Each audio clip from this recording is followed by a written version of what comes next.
Les plus démunis, les mal logés ou les sans domicile qui se retrouvent principalement frappés par ce froid glacial. Notre équipe est allée à leur rencontre à Compiègne. C'est le grand format de ce vendredi. Il est signé Laetitia Legendre et Guillaume Beaufils. C'est une course contre le froid, un combat de chaque instant et l'errance durant plusieurs heures pour ces sans-abri. Il fait moins 5 degrés, un premier hiver à la rude pour Colette, 61 ans. L'humour pour briser la glace, les cigarettes pour la petite bouffée de chaleur et ce temps qui s'étire. C'est long, hein? Oui, c'est très long. Très long. 1 heure, c'est 3 heures. Puis quand il fait beau, ben, c'est le contraire. Ce qu'on fait. Le garage? On descend le garage, j'aurai peut-être moins froid. Le garage, c'est leur refuge. Quelques mètres carrés à l'abri du vent. Un confort sommaire, mais un confort tout de même, où ils se retrouvent et dorment certaines nuits. Le soleil se couche et les esprits commencent à s'engourdir. Oh, le froid, ça...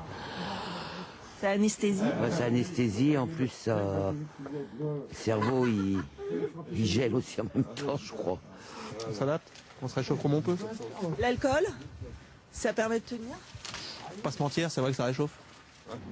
1 heure plus tard, les visages se ferment, le froid se fait mordant. T'as l'abri du vent, c'est surtout ça. C'est le vent qui est froid. Le reste, t'as pas froid.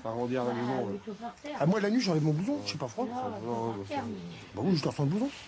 Je m'en sers comme tes d'oreiller. On dort pas, en fait. C'est par épuisement, on s'assoupit, mais on dort pas. Pendant ce temps, Sébastien, un autre sans-abri, marche seul. Son refuge, il a tenu lui aussi à nous le montrer. Sur les bords de l'Oise, un local abandonné. À la rue, depuis plusieurs mois, ce ne sont pas les températures négatives qui le font souffrir. En fait, c'est pas le froid. Le froid, ça ne fait rien du tout. Plus mal. C'est d'être tout seul. C'est de ne pas avoir d'appui, de ne pas avoir quelqu'un dans ses bras. Le plus dur, c'est pas avoir d'amour de sa famille. 19h30, tout s'accélère. Après le combat contre le froid, c'est la course contre la montre. La soupe des Restos du Cœur, qui précède un repas chaud au SAMU social.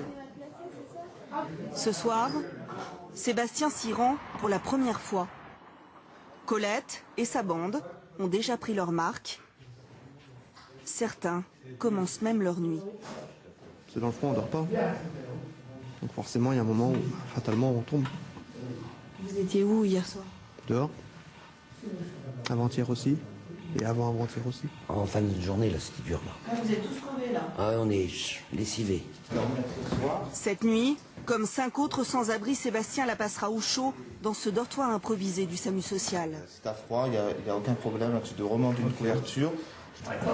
Colette et 3 de ses amis, eux, sont orientés vers un hôtel. Il fait moins 8 dehors. Ce soir, leurs squats resteront vides.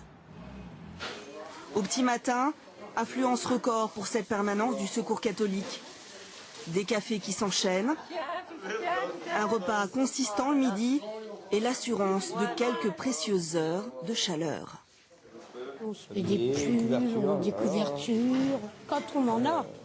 C'est pas toujours le cas. J'ai peur de mourir dans la rue, j'ai peur de mourir de froid, quoi. Moi, ça fera plus dormir dehors, c'est fini, c'est fini.